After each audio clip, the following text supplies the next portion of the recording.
By time I was 18 years old, I had already endured 5 years of suffering alone with generalized anxiety disorder.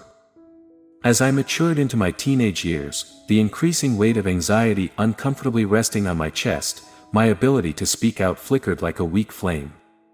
Like a python securing its prey, with each attempt I made to struggle free, the tighter the grip became. I needed to be liberated from this vice-like hold. The problem I faced with my invisible perpetrator was that I knew very little about its weaknesses, and I was convinced that nobody else knew either. When you're isolated and live within the constraints of your own mind, it's difficult to see any way out of this prison. There is a resident dark cloud parked directly in front of your eyes, shadowing any glimmer of hope. I began withdrawing from those closest to me.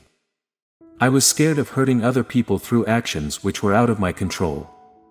I decided to push as many people away from me as possible. It was brutal for me because I couldn't justify why I was acting this way to the people who deserved to know the most.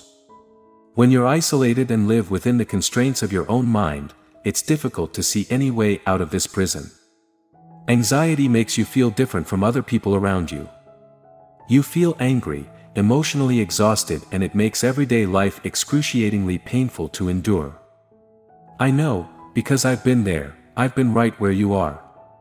Until you decide what is worth more to you, pain or your happiness, this dense atmosphere will continue to work its way into any remaining courage and strength you have reserved in your heart. After 5 years of living in excruciating pain, on my 19th birthday that I decided to take this thing on head first. I had an epiphany about my suffering. I have the strength to endure this level of pain every day, from the moment I wake up, until I go to sleep. What if I could redirect that strength and focus that energy on my recovery?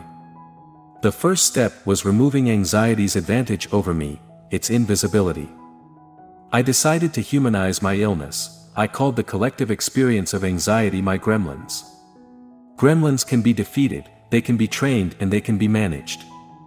Once I humanized anxiety, I started to focus on what made it angry, what made it incredibly hard to control, and when it was at ease, and I learned behaviors.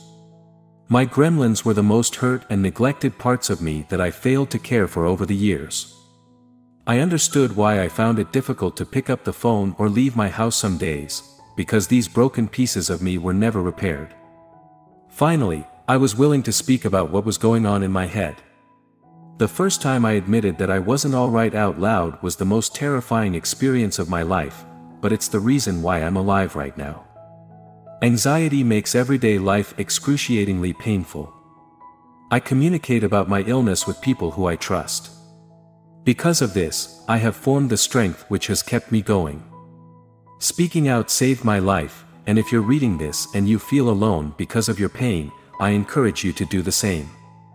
I had momentary irrational thoughts of unleashing complete chaos by sharing my suffering, but they were quickly outweighed by the feeling of receptive love and compassion I experienced after I opened up. The irrefutable fact is this: people care about you. It may be a complete stranger or it may be your best friend, but they care.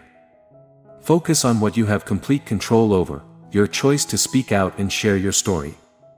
Today I have my anxiety, my gremlins, under control. Build a support system and your recovery will be on the right path, and your daily struggles will become that much more manageable. Remember this: pain is real, but hope is real too. It's up to you to choose which you believe in most.